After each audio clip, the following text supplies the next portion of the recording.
It's easy to assume you're just distracted when work piles up and you can't begin. You look at the list, you know what needs to be done, but when you try to move toward it, something inside you pulls back. It's frustrating. You feel behind before you've even started, and the longer you sit there, the heavier it feels. From the outside, it looks like avoidance. From the inside, it feels like being stuck in place while fully aware that you're stuck. You tell yourself you should care more. You tell yourself other people manage this. You promise you'll start in a minute, but the minute stretches. And now you're not just facing the task, you're facing the fact that you haven't started it. That's when the self-criticism begins. It's important to pause here, because what you're experiencing isn't proof that you're lazy or incapable. It's something much quieter and more human. Sometimes the block isn't about distraction at all. It's about attention being pulled in too many directions at once. You sit down to do one thing, but your mind opens 5 tabs. Part of you thinks about the task itself. Another part worries about how well you'll do it. Another part remembers something else you forgot. Another part wonders if you should be doing something more important instead. You're not unfocused, you're over-engaged. And when attention is split like that, it doesn't feel scattered in a chaotic way. It feels tense, like your mind is trying to hold everything at once. People often talk about multitasking as if it's a skill, as if the solution is simply to get better at juggling more. But most of the time, juggling is the problem. Every time your attention jumps from the task to your phone, from the task to a worry, from the task to another unfinished responsibility, it costs you something. Not dramatically, just enough. It's like trying to walk forward while constantly turning your head. You never quite settle into the movement. And when you don't settle, starting feels harder than it should. This is why you can feel exhausted without having done much. Your energy isn't going into action, it's going into switching, into monitoring, into deciding what deserves your focus, into negotiating with yourself. Maybe I should answer that first. No, I should really start this. But what if I forget the other thing? That internal conversation drains you before the task even begins.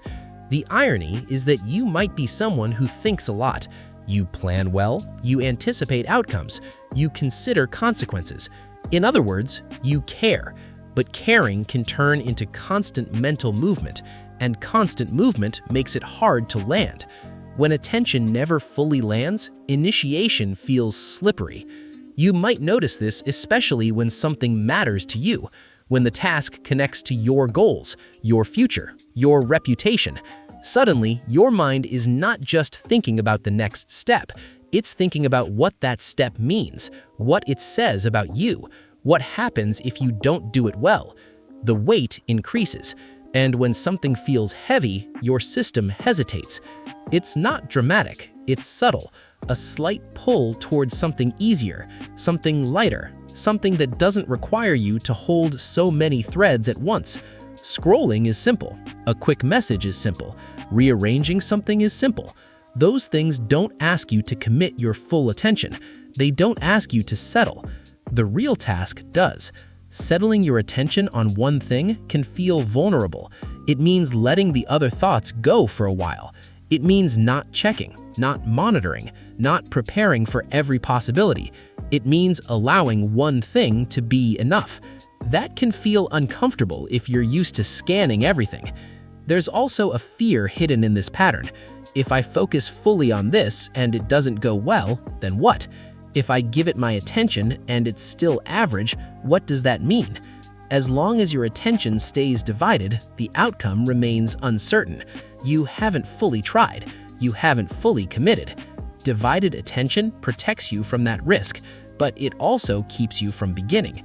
So when you find yourself stuck, it may not be because you don't want to do the task. It may be because you're trying to hold too much at once. You're thinking about the task, your performance, your past patterns, your future consequences, and the other unfinished things in your life, all simultaneously. No wonder your system slows down. When everything feels equally urgent, equally important, equally meaningful, nothing feels clear enough to begin. This is why the usual advice to just focus rarely helps. Focus isn't a command, it's a narrowing. And narrowing can only happen when you allow yourself to release the other threads, at least temporarily. That's the uncomfortable part. Letting go of the other thoughts doesn't mean they disappear. It means trusting that you can return to them later. And if you don't trust that, your mind will keep grabbing for them. Sometimes the real block isn't inability, it's mistrust. Mistrust that if you stop scanning, something will fall apart. Mistrust that you can give one thing your attention without losing control of the rest. So your mind keeps scanning, and scanning keeps you from beginning. Over time, this creates a feeling of constant mental noise, not loud enough to name, but persistent enough to interfere. You're never fully with what you're doing. You're partially elsewhere, and partial presence makes initiation harder. This isn't a character flaw, it's a pattern of attention. Beginning doesn't always require more effort. Sometimes it requires less. Less monitoring, less predicting, less meaning attached to the first move. When you allow one small action to stand alone without tying it to the entire future, something softens. You're not committing to perfection. You're not promising completion. You're just placing your attention in one spot. That shift can feel subtle, but subtle shifts are powerful. Crowded attention slows movement. Clear attention supports it. The truth is, you are probably more capable than you think. The fact that you care this much, that you feel frustrated when you don't start, says something.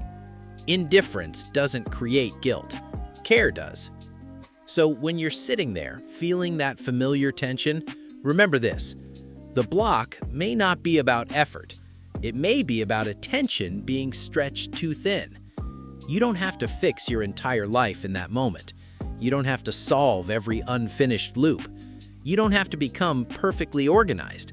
You just have to let one thing be enough. One task, one moment, one thread. Not because it's a productivity trick, but because your mind moves more easily when it isn't trying to be everywhere at once. You may find that starting feels less like pushing through a wall and more like stepping into a clearer space. Because sometimes the problem isn't that you can't begin, it's that your attention has never fully arrived.